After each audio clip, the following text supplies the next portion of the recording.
కేరళలోని వయనాడ్లో మంగళవారం తెల్లవారుజామున సంభవించిన ఘోర విపత్తులో మృతుల సంఖ్య గంటగంటకు పెరుగుతోంది. కొండచర్యలు విరిగిపడిన ఘటనలో ఇప్పటివరకు 130 మందికి పైగా ప్రాణాలు కోల్పోయారు. 200 మందికి పైగా గాయపడ్డారు. అనేక మంది గల్లంతయ్యారు. అసలు ఈ స్థాయిలో ప్రకృతి ప్రకోపానికి కారణం ఏంటి అంటే వాతావరణ మార్పులే అని నిపుణులు చెబుతున్నారు. కేరళ వయనాడ్లో కొండచర్యలు విరిగిపడటానికి అధిక మైనింగ్, ఆ ప్రాంతంలో అటవీ విస్తీర్ణం కోల్పోవడం, వాతావరణ మార్పుల ప్రభావం కారణమని శాస్త్రవేత్తలు చెబుతున్నారు. భారతదేశంలో కొండచర్యలు విరిగిపడే ప్రమాదం ఉన్న జిల్లాల్లో వయనాడ్ 13వ స్థానంలో ఉంది. భారత అంతరిక్ష పరిశోధనా సంస్థ ISRO national remote sensing centre 2023లో విడుదల చేసిన ల్యాండ్ స్లైడ్ అట్లాస్ ప్రకారం కొండచర్యలు విరిగిపడే 30 జిల్లాల్లో 10 ఒక్క కేరళలోనే ఉండటం గమనార్హం.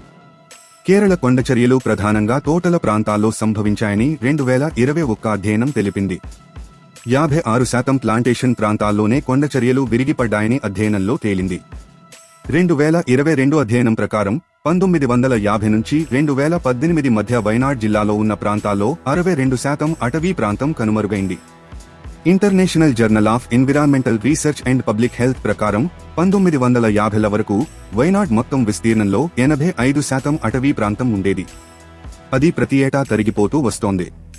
అరేబియా సముద్రం వేడెక్కడం రాష్ట్రంలో అత్యంత భారీ, అనూహ్య వర్షపాతానికి ఒక కారణమని Cochin university of science and టెక్నాలజీలోని advanced centre for atmospheric radar research director S Abhilash పేర్కొన్నారు. ఆగ్నేయ అరేబియా సముద్రం వెచ్చగా మారుతోందని, దీనివల్ల కేరళ సహా ఈ ప్రాంతంపై వాతావరణం అస్థిరంగా మారుతోందని తమ పరిశోధనలో తేలిందని ఎస్ అభిలాష్ తెలిపారు. 2019 కేరళ వరదల తర్వాత డీప్ క్లౌడ్ సిస్టమ్స్ ట్రెండ్ కనిపిస్తోందని అభిలాష్ తెలిపారు.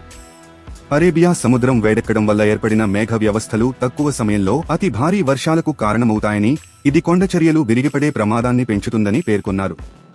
వయనాడ్ పర్వత శ్రేణులను పర్యావరణపరంగా సున్నితమైనవిగా ప్రకటించాలని పర్యావరణవేత్త మాధవ్ గాడ్గిల్ నేతృత్వంలో ప్రభుత్వం ఏర్పాటు చేసిన పశ్చిమ కనుమల పర్యావరణ నిపుణుల కమిటీ పేర్కొంది.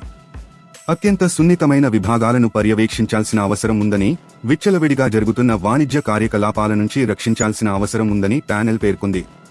పర్యావరణపరంగా సున్నితమైన జోన్ 1గా పరిగణించే ఈ ప్రాంతంలో మైనింగ్, క్వారీయింగ్, కొత్త థర్మల్ పవర్ ప్లాంట్లు, జల విద్యుత్ ప్రాజెక్టులు, పెద్ద ఎత్తున పవన విద్యుత్ ప్రాజెక్టులను నిషేధించాలని సిఫార్సు చేశారు. ఇదిలా ఉండగా వయనాడ్ విపత్తుతో ఉలిక్కిపడిన కేరళకు మరో చేదు వార్త అందింది. రానున్న 2 రోజుల్లో మరిన్ని వర్షాలు కురిసే అవకాశం ఉందని వాతావరణ శాఖ బుధవారం ఆరెంజ్ అలర్ట్ జారీ చేసింది. తాజా సమాచారం కోసం లైక్ చేయండి, సబ్స్క్రైబ్ చేయండి, నోటిఫికేషన్ల కోసం గంట సింబల్ ఆన్ చేసి పెట్టండి.